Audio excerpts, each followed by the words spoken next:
हरियाणा चुनाव को लेकर जिस तरह से टीवी अखबार आपको दिखा रहा है वैसा कुछ है नहीं, खबर इसके उलट है।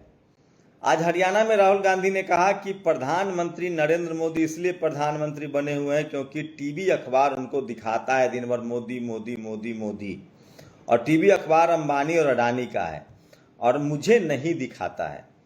सोचिए, जब 60 साल राज करने वाले राहुल गांधी को टीवी अखबार नहीं दिखाता है और उनका काम नहीं चल रहा है, और टीवी अखबार जब प्रधानमंत्री बना सकता है, तो इस मामले में बहुजन नेता कितने बड़े सोचिए नुकसान में रहते हैं। कोई भी सपा बसपा आरजेडी जेडीयू का टीवी अखबार नहीं दिखाता है खबर, क्योंकि टीवी अखबार जो चैनल है वो सवर्ण समाज का चैनल है, सवर्ण समाज के पत्रकार हैं। मजबूरी में, चूंकि 90% SC ST OBC की संख्या है, तो मजबूरी में आजकल जब सोशल मीडिया आ गया है, जब नेशनल दस्तक जैसे चैनल को लाखों करोड़ों लोग देख रहे हैं, तो मजबूरी में आपके समाज के नेता को अभी चैनल पर बुलाते हैं ताकि आप इनकी TRP बढ़े। लेकिन अभी भी आप सिर्फ प्लेयर हैं, प्लेयर नहीं बने, आप सिर्फ दर्शक हैं, टिकट कटा के इनका चैनल देखते हैं।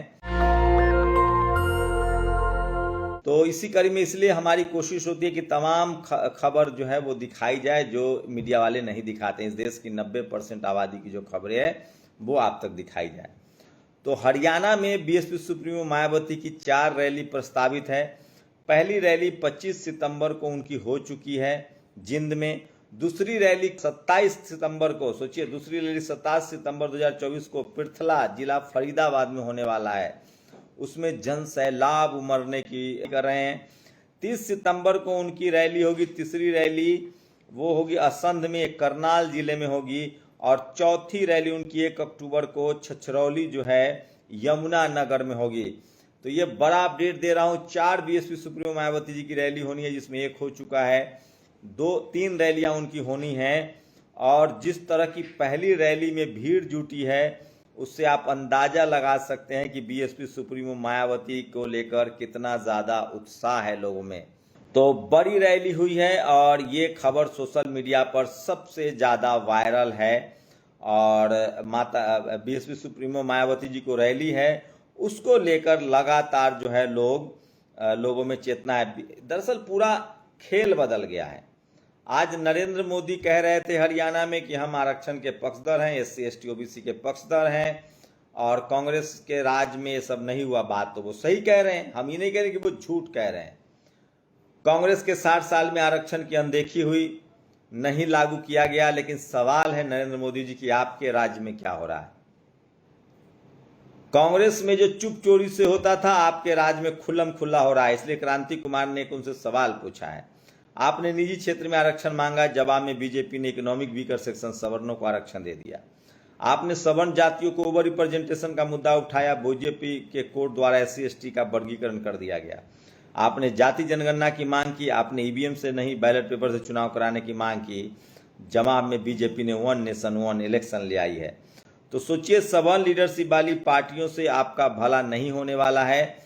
और जब राहुल गांधी सत्ता में होते हैं तो बीजेपी SC ST OBC की बात करती है केंद्र में। जब 10 साल तक कांग्रेस सत्ता में थी, तब हुकुमदेव नारायण यादव और OBC के समाज से आते थे, गोपीनाथ मुंडे OBC समाज से आते थे, और उन लोगों ने जाति जनगणना की मांग की, हक अधिकार की मांग की। तो उस समय के 3 ब्राह्मण नेता कांग्रेस के, चिदम्बरम, प्रणब मुखर्जी और कपिल सिब्बल, इन तीनों ने सत्ता चलाया और तमाम बैकवर्ड बहुजन नेताओं को बाहर कर दिया। लालू यादव बाहर, रामविलास पासवान बाहर, UPA 2 से बेनी प्रसाद वर्मा जैसे लोग बाहर, यहाँ तक कि अर्जुन सिंह जैसे लोग बाहर। अब जब बीजेपी की स्थिति खराब होने लगी है तो वो आरक्षण SC ST OBC की बात करिए। बात तो सच है। हरियाणा में हुड्डा जब मुख्यमंत्री थे तो दलितों पर अत्याचार के कई बड़े घटना हुई, मिर्चपुर हो, लारा की हत्या हो, और इस तरह की घटनाएं हुई हैं। और इसको लेकर वहाँ सरकार बदली और अभी तो OBC CM है। एक बात तो है कि हरियाणा में कांग्रेस बच जाती अगर कुमारी शैलजा का अपमान न होता। अगर जिस तरह से कुमारी शैलजा ने मुख्यमंत्री का, उन्होंने कहा था कि कोई भी बन सकता है, जिस तरह से उनका बायकॉट किया गया, तो वहाँ जो दिख रहा है आपको वैसी स्थिति नहीं है। ये बात है कि ओबीसी जो है वो मुख्यमंत्री के चेहरे पर ओबीसी बीजेपी से जुड़ रहा है, लेकिन जो गठबंधन है बीएसपी का, अगर उसने 10 से 15 सीटें डैमेज कर दिया, पिछले बार दुष्यंत चौटाला ने अपने दम पर 10 सीटें जीती थी जिनका चंद्रशेखर से गठबंधन है, लेकिन इस बार जो इनेलो है और बीएसपी का जो गठबंधन है, इनेलो का भरोसा लगातार बढ़ा है, खासकर उनके अपनी कम्युनिटी पर, जाट समाज पर भी भरोसा बढ़ा है। और बीएसपी अगर बात करें तो अकेले जाट समाज के इक्वल दलित समाज का वोट है, उसके बाद ओबीसी बड़ा फैक्टर है, तो उतना आसान नहीं है कांग्रेस के लिए और वोट बट रहा है और मजबूती से बीएसपी चुनाव लड़ रही है। और हो सकता है कि मैं फिर कह रहा हूं, आकाश आनंद ने जिस तरह का नारा दिया है कि जो जमीन सरकारी है वो जमीन हमारी है, हरियाणा में ओबीसी एससी के लोग काफ़ी ज़्यादा संख्या में गैर जो है उनके पास ज़मीनें नहीं हैं, और तो उनके लिए नारा बहुत बड़ा नारा है। मायावती जी 4 रैली करने वाली हैं, एक रैली जिंद में कर चुकी हैं, दूसरी रैली उनकी फरीदाबाद में होने वाली है, तो वहाँ बड़ी संख्या में एससी समाज के लोग रहते हैं, प्लस जनरल के ओबीसी के लोग भी रहते हैं। और एससी एसटी ओबीसी का मुद्दा है। राहुल गांधी ने आज जाति जनगणना की तो बात की कि हम जाति जनगणना करवाएंगे, लेकिन उन्होंने संपत्ति में वर्गीकरण की बात नहीं की, लैंड वर्गीकरण की बात नहीं की। तो दिलीप मंडल जो अब बीजेपी के भाषण लिख रहे हैं, बीजेपी को जो मटेरियल दे रहे हैं, आप समझिए, मान लीजिए कि आज के डेट में दिलीप मंडल ही बीजेपी के सबसे असली प्रवक्ता हैं, वही भाषण लिखते हैं, वही जो लिखते हैं वही प्रधानमंत्री भाषण में बोलते हैं, जो मैंने आज देखा हरियाणा में। दिलीप मंडल जो लिखते हैं वही अमित मालवीय टेलीविजन पर जाके पढ़ते हैं, वही रीट्वीट करते हैं, ट्वीट करते हैं। तो दिलीप मंडल वहाँ गए हैं और उनकी कोशिश है कि किसी भी तरह से बीजेपी को एससी एसटी ओबीसी के पक्ष में लाया जाए और जो लगातार सवर्ण तुष्टीकरण हो रहा है उसको भी रोका जाए। इसीलिए आप देखेंगे कि दिलीप मंडल का बड़ा विरोध हो रहा है। लेकिन मैं फिर कह रहा हूँ, मिलीजुली सरकार, मान्यवर साहब कहते थे कि मिलीजुली सरकार में एससी एसटी ओबीसी लोगों की ज़्यादा भलाई होती है। लेकिन एक भाषण अरविंद केजरीवाल का भी आज सोशल मीडिया पर वायरल हो रहा है। विधानसभा में अरविंद केजरीवाल ने कहा कि हमारे 5 नेताओं को जेल में डाला गया लेकिन हमारी पार्टी नहीं टूटी। बीजेपी के 2 नेताओं को जेल में डाल दीजिए, बीजेपी टूट जाएगी। अब उन्होंने 2 नेताओं का नाम तो नहीं लिया, लेकिन आप समझ सकते हैं किन 2 नेताओं की बात वो कर रहे हैं। लेकिन सोचिए, आज अरविंद केजरीवाल ने इस बात पर भी मोहर लगा दी कि वो छोटे रिचार्ज हैं। उन्होंने कहा कि मेरा आरएसएस और बीजेपी के नेताओं से अच्छे संबंध हैं।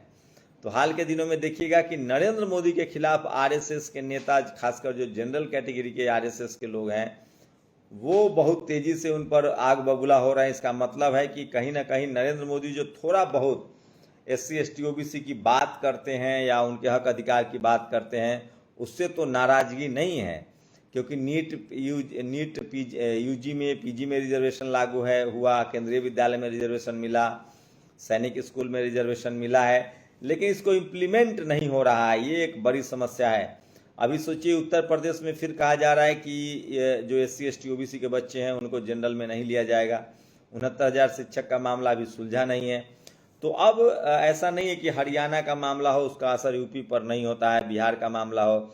जैसे अभी बंगाल में कुछ बिहारी छात्रों की पिटाई हुई है, लालू यादव ने फ़ोन कर दिया है। चिराग पासवान की पार्टी जो है वो बिहार की राजनीति बिहारी फर्स्ट करते हैं। तो ममता बनर्जी पर दबाव बनाया जा रहा है। तो अब जो मुद्दा है, सोशल मीडिया आने के बाद आप किसी भी राज्य में किसी भी तरह की गड़बड़ी होगा तो उसका सब पर असर पड़ता है। तो बीजेपी जो 10 साल जो बीजेपी ने सरकार चलाई है और जिस तरह से सवर्ण तुष्टीकरण हुआ, एक तो वैकेंसी नहीं आ रही है, आरक्षण खत्म हो रहा है। दूसरा, जिस तरह से हर वैकेंसी में बेईमानी होती है, उसके बाद उनसे बहुजन समाज बहुत नाराज है, इसीलिए ये स्थिति हुई है। और आगे तो नितिन गडकरी कह रहे हैं कि कौन गारंटी लेगा कि ये सत्ता में दोबारा आएंगे कि नहीं आएंगे। लेकिन एक बात तो तय है कि कांग्रेस बीजेपी से लोग 60 साल कांग्रेस को देख चुके हैं, 15 साल से 10 साल से बीजेपी को देख रहे हैं। एससी एसटी ओबीसी के लोगों की राजनीतिक जागरूकता, सामाजिक जागरूकता, सांस्कृतिक जागरूकता बढ़ी है और इस वजह से लग रहा है कि इस बार बीएसपी और तमाम रीजनल फोर्सेस अच्छा करेंगी। मध्य प्रदेश में जिस तरह से कमलनाथ और उनके बेटे ने जिस तरह से एरोगेंसी दिखाई थी, कहा जा रहा है कि हरियाणा में भी हुड्डा पिता पुत्र दीपेंद्र हुड्डा और भूपेंद्र हुड्डा में एरोगेंसी है। कुमारी शैलजा नाराज हैं। उदय भान के दामाद तक को टिकट नहीं मिला, एक टिकट से प्रदेश अध्यक्ष को रोक दिया गया। अशोक तंवर के साथ जो हुआ था वो सब पब्लिक डोमेन में, और इसी को बीएसपी मुद्दा बना रही है। और इस लिहाज से देखे तो कांग्रेस जो सत्ता में आती हुई दिख रही थी वो पिछले 10 दिनों में बैकफुट पर चली गई है। क्या हरियाणा में मिलीजुली सरकार होगी? आप लोग अपनी राय जरूर दीजिए। शुक्रिया। नेशनल दस्तक की आपसे गुजारिश है कि अगर इसको बचाना चाहते हैं तो नेशनल दस्तक को सब्सक्राइब करने के लिए रेड कलर के सब्सक्राइब बटन को दबाएं, फिर बेल आइकन की घंटी दबाएं। नेशनल दस्तक को बचाने के लिए बहुत जरूरी है कि हर खबर को शेयर करें, लाइक करें, कमेंट जरूर करें।